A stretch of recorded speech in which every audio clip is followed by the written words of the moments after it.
कांग्रेस की मीटिंग में मजा आता है क्योंकि यहां पे कोई नफरत हिंसा की बात कभी नहीं होती।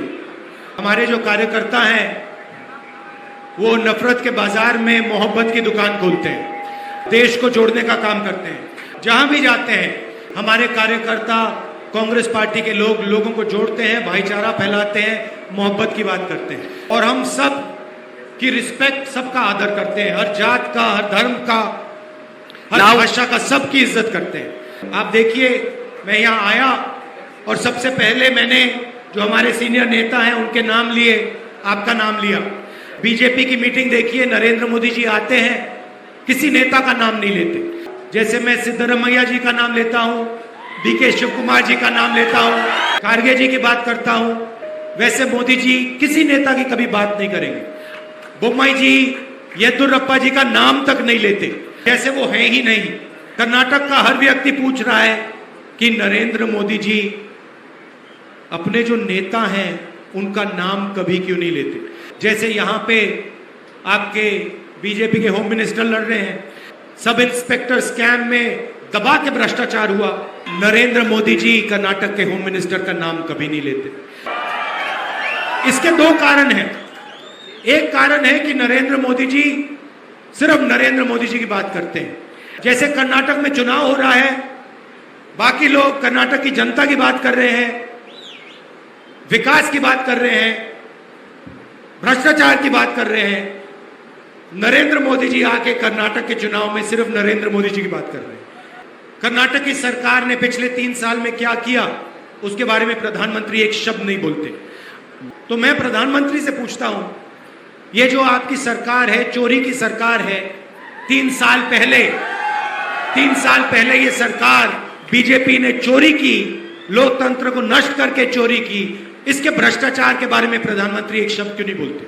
आप ये तो बोलिए, अगर आप उनके नाम नहीं लेना चाहते, येदियुरप्पा जी का नाम लेने से डरते हो, बोम्मई जी का नाम लेने से डरते हो, होम मिनिस्टर के नाम लेने से डरते हो, तो ये तो बोलो आपने भ्रष्टाचार के खिलाफ कर्नाटक में क्या किया, कौन सा कदम लिया आपने भ्रष्टाचार को रोकने के लिए। कॉन्ट्रैक्टर्स एसोसिएशन ने प्रधानमंत्री को चिट्ठी लिखी कि कर्नाटक में 40% कमीशन सब चीज पे लिया जा रहा है। आपने उस चिट्ठी का जवाब तक नहीं दिया। कर्नाटक की जनता को आप ये भी बताओ, जब कर्नाटक, महाराष्ट्र और गोवा के बीच में पानी का मसला उठा तो आपने कर्नाटक की मदद की, हां या ना? बाढ़ आई, आपने कर्नाटक के लिए क्या किया?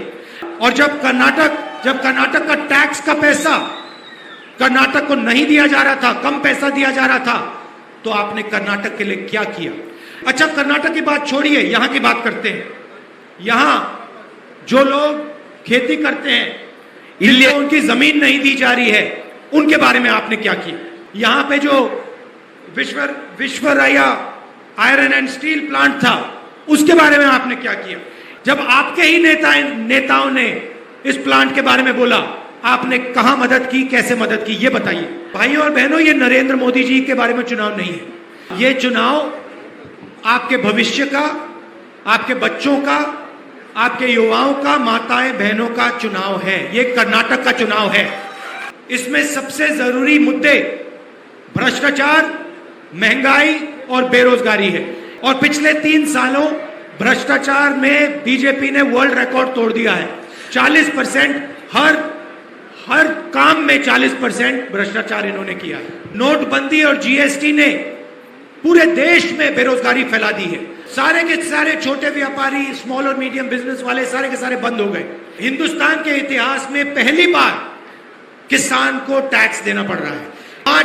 5% फर्टिलाइजर पे, 12% ट्रैक्टर पे, 18% पेस्टिसाइड्स पे। डीजल 56 रुपए का हुआ करता था यूपीए के समय, आज 90 रुपए लीटर हो गया। सिलेंडर 400 रुपए का होता था, 1100 रुपए का हो गया। कुकिंग ऑयल 60 रुपए का था, 200 रुपए लीटर हो गया। 1.5 करोड़ लोगों को रोजगार खो गया। 40 करोड़ लोग हिंदुस्तान में फिर से गरीबी में घुस गए। और 1%, हिंदुस्तान के सबसे अमीर 1% लोगों के पास 40% हिंदुस्तान का धन है। यह देश की सच्चाई है, कर्नाटक की सच्चाई है। अब मैं आपको बताना चाहता हूं इसके बारे में कांग्रेस क्या करना चाहती है, हम क्या एक्शन लेंगे, हमारा प्लान क्या है। एक साल पहले हमने कर्नाटक की जनता से बातचीत करनी शुरू की। हमने सर्वे किए और हमने आपसे, कर्नाटक के युवाओं से, माताओं से, बहनों से पूछा कांग्रेस पार्टी को क्या करना चाहिए, और आपने हमें 5 चीजें बताई। और ये हमारा पहला कदम होने वाला है। मतलब इन 5 कामों को हम पहले दिन पहली कैबिनेट मीटिंग में पास करने जा रहे हैं। महंगाई से महिलाओं को सबसे ज्यादा चोट लगती है। बीजेपी ने आपको 1100 रुपए का सिलेंडर दिया, 90 रुपए का डीजल, 100 रुपए का पेट्रोल। हम आपको गृह लक्ष्मी स्कीम देने जा रहे हैं। गृह लक्ष्मी स्कीम मतलब कर्नाटक की महिलाओं को 2000 रुपए हर महीने, हर परिवार को 200 यूनिट बिजली मुफ्त में हर महीने। इसको हम गृह ज्योति कहते हैं। तीसरा स्कीम अन्य भाग्य, 10 किलो चावल हर फैमिली मेंबर को कर्नाटक में। और महिलाओं के लिए सखी स्कीम। क्या खेला कर्नाटक में आपको बस में जाने के लिए पैसा नहीं देना पड़ेगा, फ्री में जाएंगी आप। और युवा निधि स्कीम, 5वीं चुनावी युवाओं के लिए, ग्रेजुएट्स के लिए 3000 रुपए महीना हर महीना ग्रेजुएट्स के लिए, और 1500 रुपए हर महीना डिप्लोमा होल्डर्स के लिए। देखिए ये 5 की शुरुआत है, ये पहले दिन हो जाए। किसानों के लिए कृषि निधि, हम मछुआरों को 1.5 लाख करोड़ रुपए, मैं आपको आश्वस्त 5 साल में 30,000 करोड़ रुपए हर साल किसानों की मदद करने के लिए। हम ये सुनिए। और जो हमारे यहाँ अरेका नट के फार्मर्स हैं, कोकोनट के फार्मर्स हैं, उनको एमएसपी। और आज जो दूध पे 5 रुपए की सब्सिडी है, उसमें हम 7 रुपए की सब्सिडी लगाए। सरकारी तो हमने कहा हम क्या करने जा रहे हैं।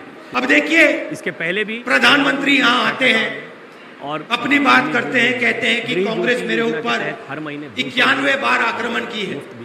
सवाल गृह लक्ष्मी प्रधानमंत्री का नहीं है, सवाल कर्नाटक की जनता का है। प्रधानमंत्री जी, आपने भ्रष्टाचार की बात नहीं की, आपने अपने होम मिनिस्टर की बात नहीं की, आपने कर्नाटक की कोई बात नहीं की। तो 10 एक काम तो करिए, आप अगले 5 साल में कर्नाटक के लिए क्या करने जा रहे हो, आपकी सरकार क्या करने जा रही है, ये तो बता दीजिए। ये कह दीजिए प्रतिवर्ष 2 करोड़ युवाओं को रोजगार कि पिछले 3 सालों में हमने 40% कमीशन लिया था। अगर हमारी सरकार, बीजेपी की सरकार आएगी तो 40% से उसको 50% में बीजेपी की सरकार बढ़ा देगी। कुछ तो कर्नाटक के बारे में बोलिए। इस दुनिया में सिर्फ नरेंद्र मोदी नहीं है, बाकी लोग भी हैं। अपने नेताओं की बात कीजिए, कर्नाटक की बात कीजिए, युवाओं की बात कीजिए, माताओं बहनों की बात कीजिए। अच्छा ऐसे करिए, डबल इंजन का दावा कर रही है 70% आप अपनी बात कीजिए, 30% कर्नाटक की बात कर लीजिए, हम मान जाएंगे, हम एक्सेप्ट कर लेंगे। आप आधा घंटा बात करो, 1 घंटा बात करो, 70% टाइम आप खुल के अपनी बात करो, जो बोलना है बोलो। कांग्रेस ने मेरे साथ ये किया, वो किया, मैं बहुत उदास हूं, इसके पीछे विजन साहब का, मेरे बहुत बड़े मित्र हैं, अदानी जी का बहुत अच्छा रिश्ता है मेरा, जो बोलना है बोलो। और फिर 30% कर्नाटक के युवाओं की बात बोलो, कर्नाटक की महिलाओं की बात करो, कर्नाटक के किसानों की बात करो, आप क्या करने जा रहे हो वो बोलो, येदुरप्पा जी का नाम ले लो, बोम्मई जी का नाम ले लो। आखिरी बात, आप सब जानते हो कि पिछली सरकार चोरी की गई थी। कांग्रेस पार्टी को सबसे ज्यादा एमएलए मिले थे, बीजेपी ने पैसा देकर भ्रष्टाचार करके आपकी सरकार चोरी की। ये फिर से सरकार चोरी करने की कोशिश करेंगे। इसलिए बहुत जरूरी है कि कांग्रेस पार्टी को कम से कम 150 सीटें मिले, नहीं तो फिर से ये सरकार चोरी करके 40% छोड़ के 50% शुरू कर देंगे। किसानों का पैसा, मजदूरों का पैसा, गरीबों का पैसा फिर से चोरी कर देंगे। अच्छा एक काम कीजिए, इनको 40 नंबर बहुत अच्छा लगता है। 3 साल आपको इन्होंने 40 नंबर याद दिलाया। पुलिस स्टेशन जाओ 40, सरकारी ऑफिस में जाओ 40, कोई भी काम करवाना हो 40। इनको इस बार आप 40 सीटें दे देना। तो कहना कि आपने हमें इतनी बार 40 बोला, आपको 40 इतना अच्छा लगता है, ये लो 40 सीटें। और अंत में बंगारप्पा जी का परिवार यहां आया है। वो गरीबों के, पिछड़ों के सच्चे नेता थे और वो कांग्रेस के नेता थे और कांग्रेस नेता थे, और हम आज उनकी याद करते हैं। आप सब यहाँ आए, इसके लिए दिल से आपको धन्यवाद। जय हिंद।